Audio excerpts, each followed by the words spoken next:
Ayan, magandang umaga, tanghali at gabi sa lahat ng mga nanonood sa amin today. Happy asynchronous week po sa ating lahat. And thank you for tuning in to the DudeParehChong podcast, guys. Sana naman naging maganda ang weekend nyo. Pero kung hindi naman, don't worry dahil dito sa podcast na to, sagot namin ang korneto mo. Tama ka dyan, Dave. Dahil today, aside from our reporting, ay meron din tayong mga trivia questions. At kung sino man ang unang makakasagot dito, meron kayong 30 pesos na prize. O di ba? May sukli ka pa kapag bumili ka ng corneto. That's right, Vince. But before we move on to that, mga DudeParehChong, magpakilala naman muna tayo. I am your host, Aldrich Dipad. Ako naman si Nicholas Dave Delmo. At ako naman si Vince Asiroy Deyto. And we are your reporters for today. Okay, bago tayo magsimula ng reporting, manalangin po muna tayo. Here is Aldrich for our opening prayer. Thank you, Dave. So let us bow our head and feel the presence of the Lord. Lord our God, we know that we are your children, and in this certainty, we gather in your presence as a community. Grant us your spirit, the spirit who works in us and frees us from many evils that still torment us. Be with us and let the power of your great grace and mercy be in our hearts, so that we may gain the victory and lead joyful lives on earth in spite of our many shortcomings, blunders, and sins. For your grace is great, much greater than all of our failings. You are our God and Father, and we want to keep our conscience clear today and always through your grace. Amen. Ayan, at syempre, hindi natin makakalimutan ang pinakamahalaga sa lahat. Ang mission, vision, at ang core values ng PNC. Kaya Dave, ikaw na. Pamantasan ng Kabuyaw Vision states, a premier educational institution of higher learning, developing globally competitive and value-laden professionals and leaders instrumental to community development and nation building. Pamantasan ng Kabuyaw's mission states, to equip individuals with knowledge, skills, and values that will enable them to achieve their professional goals and provide leadership and service for national development. Pamantasan ng Kabuyao Core Values states, as a God-fearing institution respecting multi-faith of people, pamantasan ng Kabuyao adheres to the following core values. P. Personal dignity, N. Nurturing community, and C. Commitment to excellence. Thank you for that, Dave. So, guys, excited na ba kayo? Dapat lang, dahil 30 million thousand pesos ang mapapanalunan nyo rito. Tama, Vince. So the mechanics of the game are quite easy. Ang dapat nyo lang pang gawin ay panoorin ang video na ito dahil may makikita kayong trivia questions. At pag nakita nyo yung mga questions na yon, you need to take a screenshot and i-reply mo yan dun sa poster na in-upload namin sa ating teams sa Art Appreciation last Sunday. And of course, guys, upload it along with your answers, ha? Paunahan po ito, but strictly one entry per person. So, kung nakapag-send ka na, huwag madamot. Give chances to others. Meron nga pala tayo ditong 7 questions. So please, keep on watching. Ayan, magandang araw po sa ating lahat. Bago tayo mag-start, may tanong ako. This is not part of the trivia question, ha? But have you ever experienced or have you ever tried doing a layout design? Or sige, to put it simply, na-try nyo na bang mag-design ng isang bagay? Well, siguro naman you've done that already, di ba? Way back when we were in our high school days, we had to design our notebook, our my portfolio, scrapbook, collage, and other things. Pero while we were doing that, or while we were doing those things, merong mga times na parang sinasabi natin, wait, parang may mali or parang ang pangit naman. But have you ever wondered why is that? It's because design has its principles. Wherein if you know the basics of these principles, I guarantee that na your design will look more appealing to the eye than ever. Okay, so first, let us define what is principles of design. Ano ba to? So, principles of design. The principles of design describe the ways that artists use the elements of art in a work of art. You know, when we say design, it's pretty subjective eh. It really depends on the person, on how they're going to do their design. But you know, a lot of people say that design has a purpose, and it is to serve a function or solve a problem. I think that's what it is. But you know, Well, how are you going to be able to solve a problem if your design or if the elements that you're using in your design are all mixed up, diba? So knowing the principles of design really helps your design to be, functional yet appealing to the eye. Next slide. The first principle is balance. It is the distribution of the visual weight of objects, color, texture, and space. If the design was a scale, these elements should be balanced to make a design feel stable. Basically, it's just how you arrange the elements in a composition to create an impression of equality. But there are easier ways to explain this because we have 3 types of balance. The first one is symmetrical balance. It is the elements used on one side of the design are similar to those on the other side. So katulad nito, yung example ko dito is etong poster ng Titanic. Obviously, it's symmetrical. But you may ask, bakit yung taas? Parang hindi naman symmetrical yung taas. It's because when we say, symmetrical, it doesn't necessarily mean na lahat ng part ay aligned or like mirror na siya. As long as most part is in symmetry, that's what you call symmetrical balance. Next one is asymmetrical balance. The sides are different but still look balanced. So as you can see yung PowerPoint natin, parang meron siyang asymmetrical balance, di ba? Another example of this is, the infamous The Great Wave of Kagangwa. I think you've known that already or you've seen it anywhere on the internet. It is an artwork by Katsushika Hokusai. I don't know if I pronounced that properly, but as you can see, the image is not mirror-like, pero there is still symmetry on how the elements are distributed. So next is radial balance. The elements are arranged around a central point and may be similar.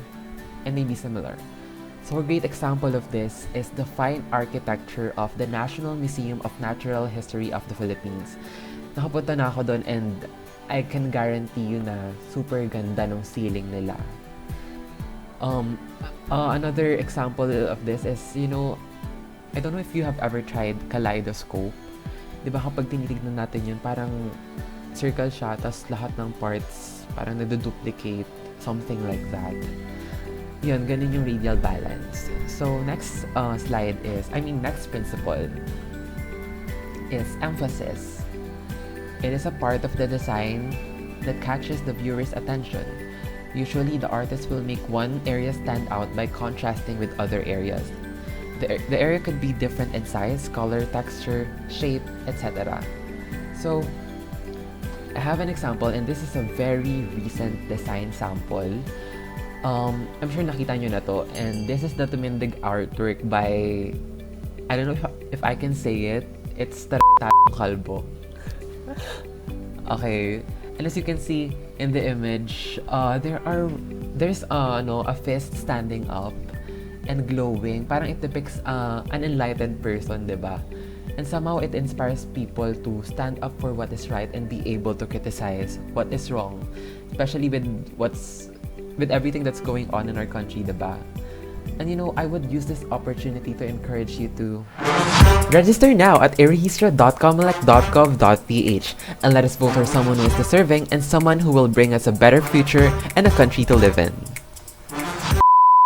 Next principle is rhythm. It is created when one or more elements of design are used repeatedly to create a feeling of organized movement. Rhythm creates a mood like music or dancing. To keep rhythm exciting and active, variety is essential. So here are some examples to better understand what rhythm is.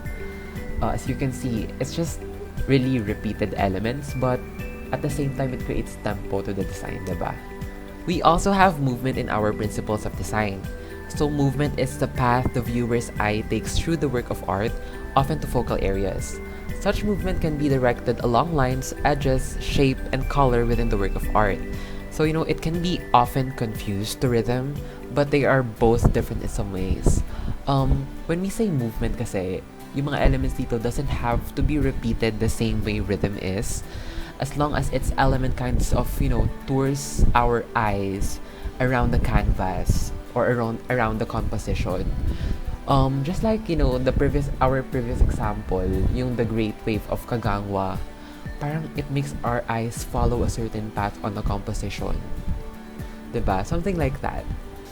Next is pattern. This is also often confused as rhythm because they're both repeating, diba? But unlike rhythm, which creates tempo, pattern is just simply the repeating of an object or symbol all over the work of art. That's it. Pretty self-explanatory, diba? So next, we have proportion. It is the feeling of unity created when all parts, sizes, amounts, or number relate well with each other. When drawing a human figure, proportion can refer to the size of the head compared to the rest of the body. So basically, proportion, ito yung ratio of one part to the whole. Gets nyo ba? Parang it includes scaling of an element and how it affects its relation to other elements in the composition. So there is a saying nga, diba, that larger elements tend to be seen as more important and smaller ones are less so. Another principle is variety. It is the use of several elements of design to hold the viewer's attention and to guide the viewer's eye through and around the work of art. So this one can be a variety in color, shape, perspective, or any other thing. A nice example of this variety is this painting of Heart Evangelista. As you can see, it really looks nice even with the variation in shapes and color.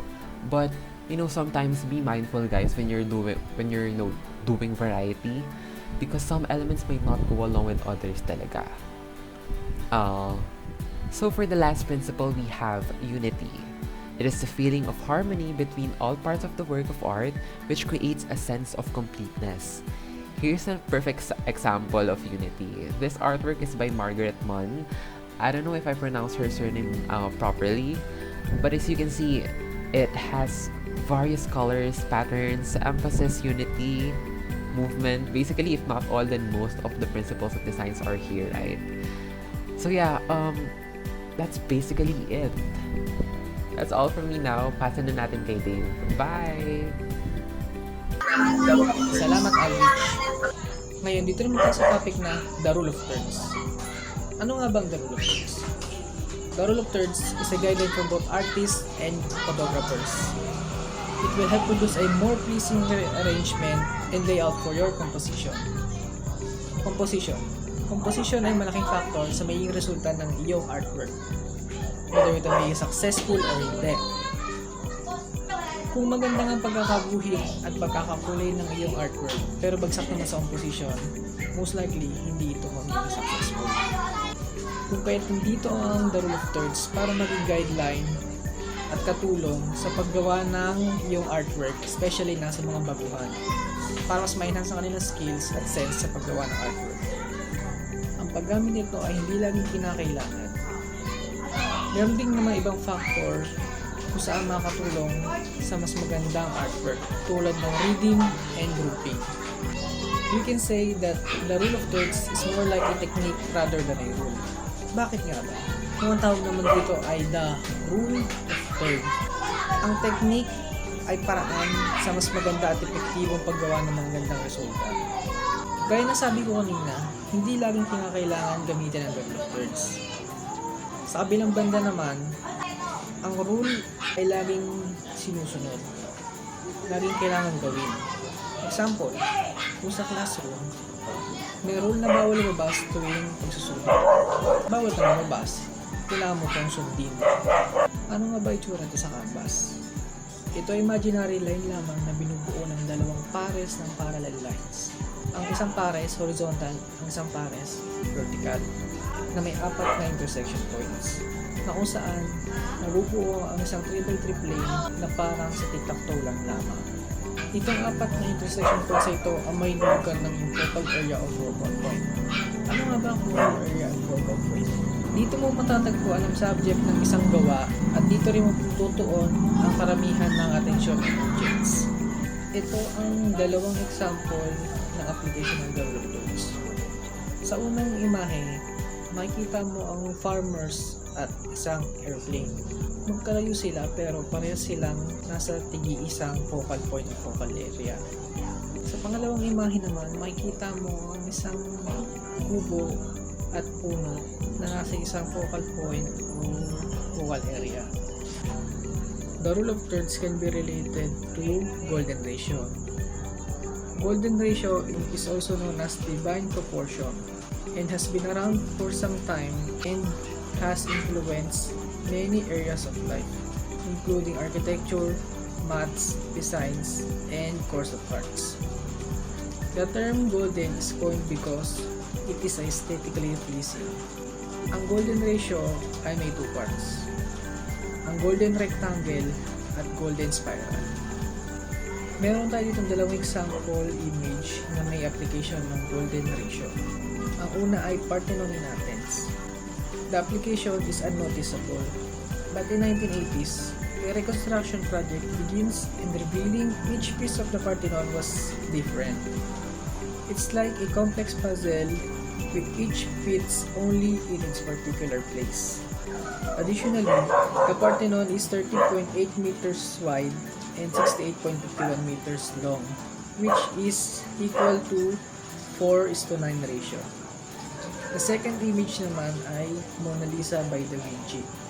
If a line is drawn across her eyes, a new rectangle is created, meaning the proportion of the length of the head is proportion to the length of the eyes.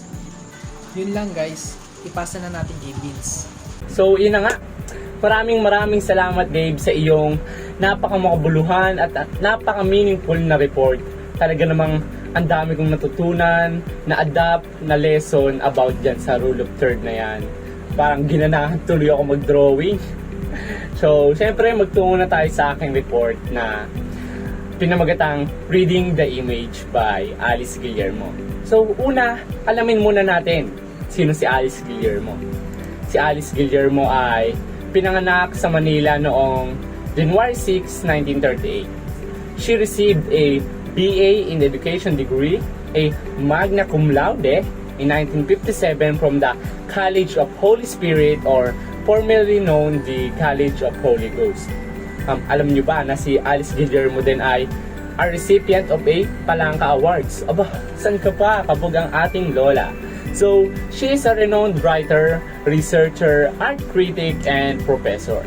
She is best known for the extensive body of art criticism, academic texts on the subject of Philippine art, which academics credit for having significantly informed the writing of both art history and art theory in Southeast Asia. Aba, talaga namang hindi tayo pinapahiya ng ating Alice Guillermo. Talagang umaabot pa sa Southeast Asia. So, Alice Guillermo's essay, which is the Reading the Image, is very important because it provides the guidelines in analyzing or interpreting images, may they be from ads, paintings, or any text.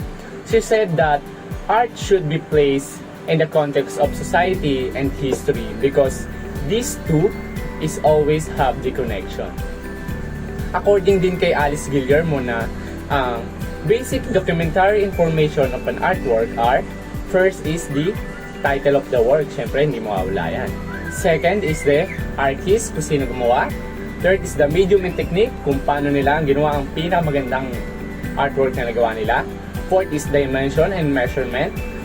Fifth is the date of the work. Lastly is the provenance. So, may example tayo dyan para mas maintindihan nating maigi. Ang aking example sa basic documentary information of an artwork is the spolarium. So, saan nga ba natin makikita yung spolarium? Spolarium can be seen in National Museum of the Philippines, which is located in Manila. So, try natin siyang i-analyze using the basic documentary information ayon kay Alice Guillermo. Title of the work, siyempre, spolarium.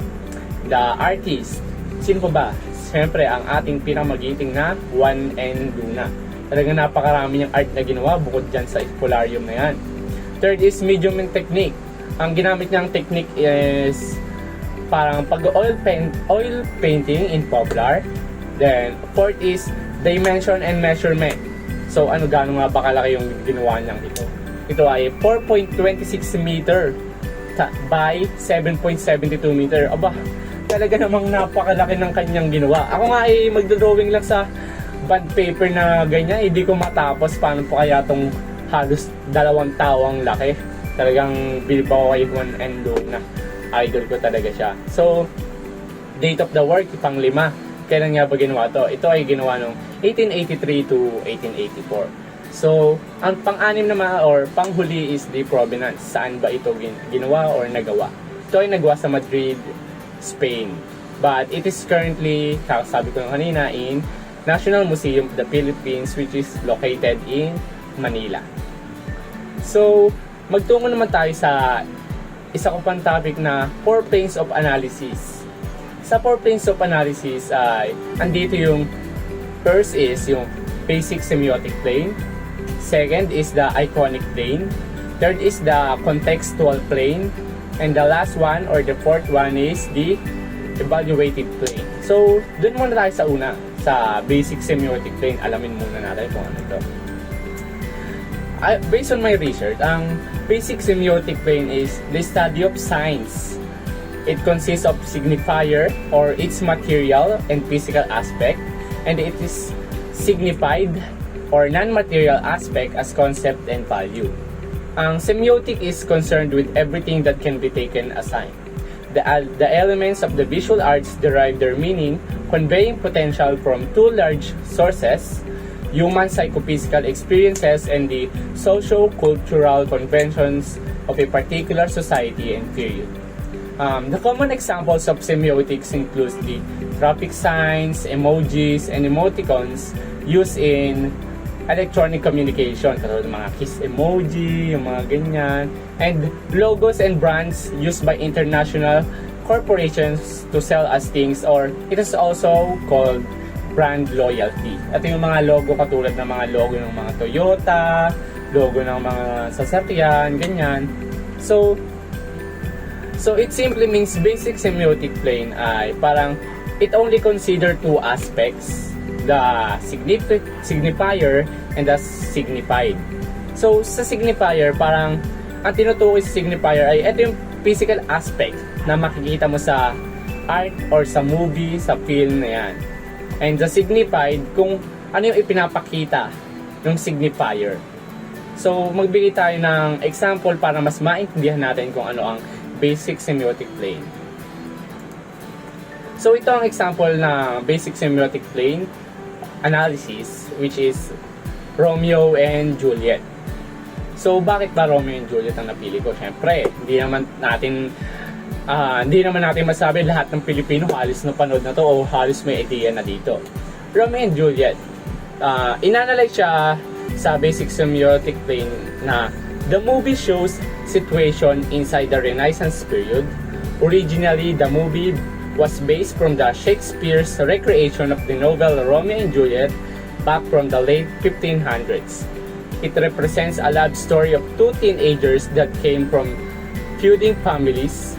The movie, even the stage play version before, played several times in the Elizabethan period, usually gives the audience a work of art by the settings and costumes of the characters. So at the end of the story marked the audience with a weary and disappointing feeling. Talaga namang kahit ako nung napanood ko, nadidisappoint ako sa ending niya. Ako yung nalulungkot, na nadidismaya, na naiinis. So bakit nga ba ganito ang kanyang pag-analyze using basic semiotic planes? So dito kung makikita nyo, ang signifier natin dito is the stage play, the setting kung saan nangyari yung Romeo and Juliet. Also, ang signifier dito is the costume na suot nila Romeo and Juliet and iba pang character. So, ang signified natin dito is kung paano ipinapakita o kung anong ang pinapakita ng signifier. Halimbawa, yung costume. Ang costume nila ay sira-sira. Ang costume nila ay maganda. Ba't sira-sira? Siyempre, sira-sira dahil ang lugar nila ay mahirap lang sila. Parang kumbaga binibigyan ng meaning ng signified yung signifier. O halimbawa naman ang suot nila ay marangya. Nakadress sila, nakagown. So, ang ipinapakita dito ay parang nasa palasyo sila, mayaman sila, may kaya sila. Parang ipinapakita dito kung anong estado nila sa buhay. So, ganun lang yung kasimple kung ano ang basic semiotic plane. Parang tinitingnan lang nila kung anong panlabas ng art or ng movie na ina-analyze mo. So magtungo naman tayo sa pangalawa, iconic plane. So ano nga bang iconic plane? Iconic plane, it can be called the image itself. It is still part of the semiotic approach since it is still based on the signifier-signified relationship. The only difference is that the material elements of the work has to do with the particular features, aspects, and qualities of the image. The iconic plane includes the choice of the subject, which may bear social and political implications. Also, it is the positioning of the figure, frontal, in profile, triports, etc. that implies its bearing to the meaning of the work. In the semiotic plane, which deals with the material aspects of the work, and in the iconic plane, which deals with the features of the image itself. One can see that as the signifier cannot be separated from the signified, concrete fact or material data cannot be divorced from value. So, ano nga bang pinaka-meaning ng iconic plane? Parang, ang sinasabi dito is, sa iconic plane analysis is, kasama yung unique attributes, parts, and characteristics ng isang art. So, it also has specific representation or perceptions of the environment or worldviews. So, para mas maintindihan pa natin, bibigyan ko ulit kayo ng example ng iconic plane. So, ang aking binigyan na example naman is Romeo and Juliet again kasi katulad nga sinabi kanina, iconic plane is still part of semiotic plane. So, bakit Romeo and Juliet? Bakit ganito ang kanyang pag-analyze? Babasahin ko sa inyo. Ang pag-analyze using iconic plane is the movie gives the audience a choice of what can they feel because the scenarios. The two teenagers go through between their feuding families because this isn't just a love story. This story includes political changes in the society because of the two main families where Romeo and Juliet came from are battling for years to gain political respect and benefits to overcome certain circumstances. The scenery and passion of the people in the movie was a glimpse of the past. It is because it is like traveling through another time that there are bountiful harvests, unlimited resources, and criminals that can be freed again if they escape the authorities and if no one saw what they did. Truly, the government or the authorities in this time of what the movie conveys does have the rules but do not know how to implement it thoroughly. So, kung mapapansin nyo naman, ibang-iba ang iconic plane. Ang pag-a-analyze sa iconic plane kaysa dun sa semiotic plane. Sa iconic plane, mas inelaborate niya yung movie. Mas parang binigyan niya ng deep meaning ang mga bawat detalye sa movie. Katulad ng sinabi na hindi lang ito love story, it is about a political, about sa government, about ano talaga nangyayari noon. So it simply means that ang iconic plane is parang as a whole siya and mas binibigyan ng deeper meaning ang isang art. Halimbawa na lang yung Romeo and Juliet nga. So magtungo naman tayo sa pangatlo. Oh, may natutunan na ba kayo? So magtungo naman tayo sa pangatlo. Ano nga ba yung pangatlo? Contextual plane. What is contextual plane? In contextual plane, you put the work in context and its relationship to society. It is an advantage if the artist viewer has a knowledge of society's history and its economic, political, and cultural conditions, natural and world art and literatures, methodologies, philosophies, and different cultures and worldviews. Sa contextual plane din is, the audience needs to draw the discussion between art and society.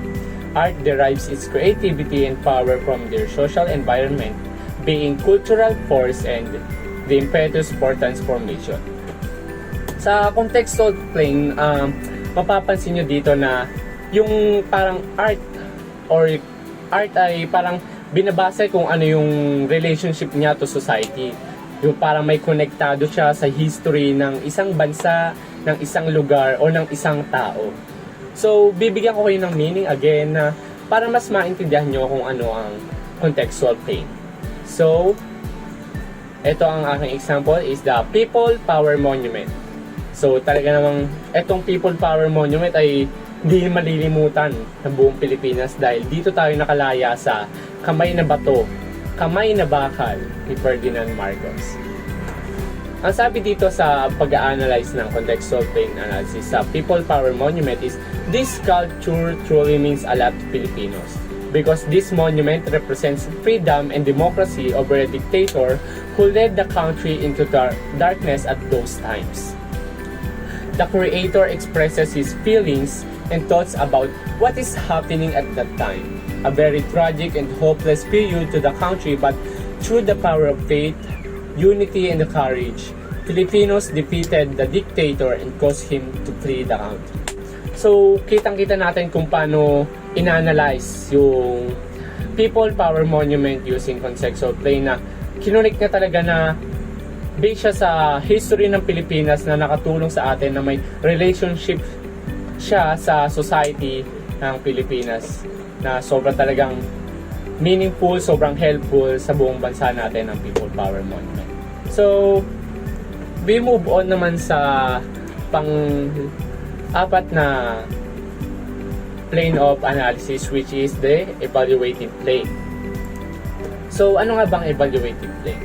Evaluative plane, it is concerned with the analysis of works values. Can be open to say that assessment encompasses both facets of form and content. However, the segment is conservatively theoretically as the both are philosophically divided.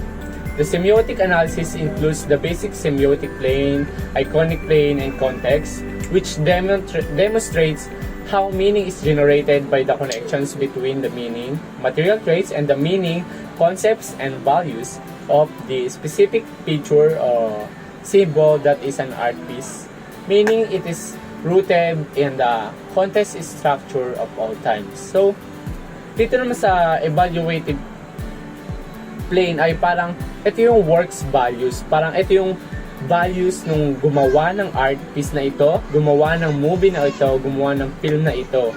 Kumbaga, parang dito yung sumasalamin kung yung arts ay sumasalamin doon sa doon sa artist ng gumawa.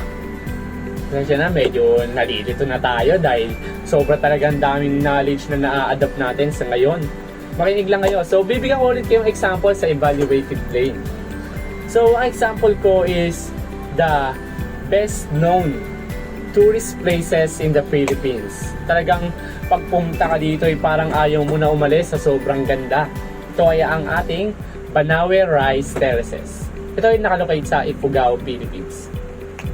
Paano nga ba inanalyze itong Parweh Rice Terraces using evaluative plane? Sabi dito is, made by the ancient Filipinos hand by hand and with minimal equipment for a millennia, it represents a culture of the Ifugao tribe and shows how united and devoted they are to make their harvest at its best. Because the beauty of how the ancients created this enormous step or rice fields now goes and devoted as the eighth wonder of the world, even now that the younger generations of Ifugaos tribes holds the rights of keeping this big pile of plants for maintaining it. The value their ancestors of how they managed this before will remain as the same as knowledge and wisdom their ancestors truly wants to exist for the whole eternity and for prosperity and wealth of the tribe.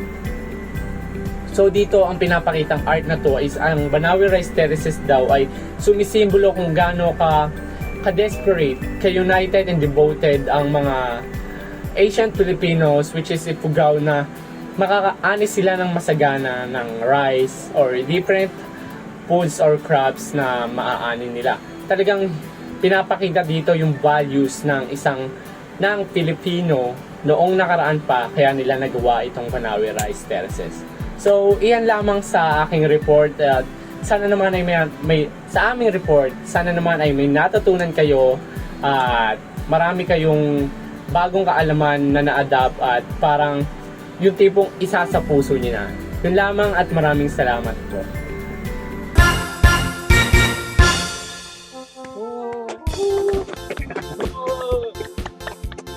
Guys, napakarami lang pala dapat i-consider while making and reading an artwork, no?